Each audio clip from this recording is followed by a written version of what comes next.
Hebrews chapter 9. Now the first covenant had regulations for worship and also an earthly sanctuary. A tabernacle was set up. In its first room were the lampstand and the table with its consecrated bread. This was called the holy place. Behind the second curtain was a room called the most holy place, which had the golden altar of incense and the gold-covered ark of the covenant.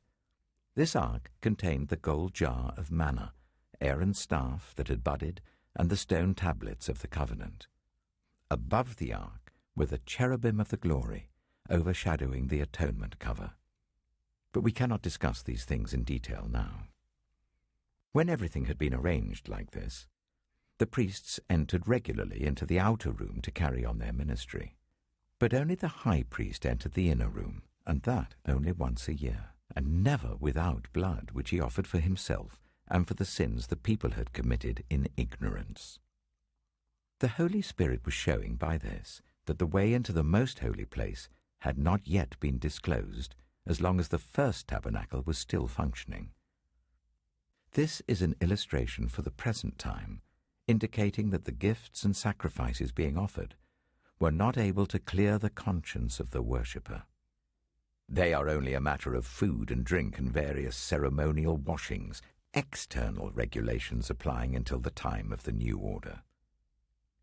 But when Christ came as high priest of the good things that are now already here, he went through the greater and more perfect tabernacle that is not made with human hands, that is to say, is not a part of this creation.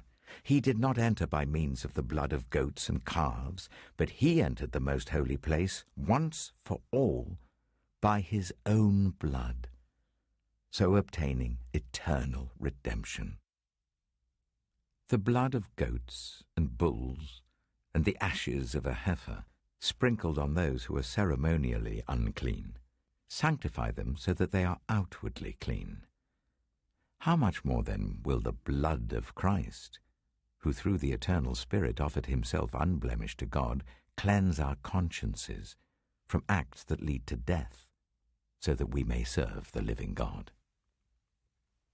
For this reason, Christ is the mediator of a new covenant, that those who are called may receive the promised eternal inheritance, now that he has died as a ransom to set them free from the sins committed under the first covenant. In the case of a will, it is necessary to prove the death of the one who made it, because a will is in force only when somebody has died. It never takes effect while the one who made it is living. This is why even the first covenant was not put into effect without blood. When Moses had proclaimed every command of the law to all the people, he took the blood of calves, together with water, scarlet wool, and branches of hyssop, and sprinkled the scroll and all the people. He said, "This is the blood of the covenant which God has commanded you to keep." In the same way, he sprinkled with blood both the tabernacle and everything used in its ceremonies. In fact, the law requires that nearly everything be cleansed with blood, and without the shedding of blood there is no forgiveness.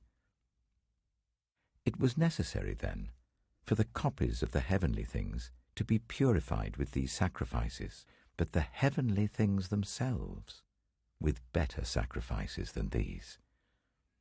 For Christ did not enter a sanctuary made with human hands, that was only a copy of the true one. He entered heaven itself, now to appear for us in God's presence. Nor did he enter heaven to offer himself again and again, the way the high priest enters the most holy place every year, with blood that is not his own. Otherwise Christ would have had to suffer many times since the creation of the world. But he has appeared once for all, at the culmination of the ages, to do away with sin by the sacrifice of himself.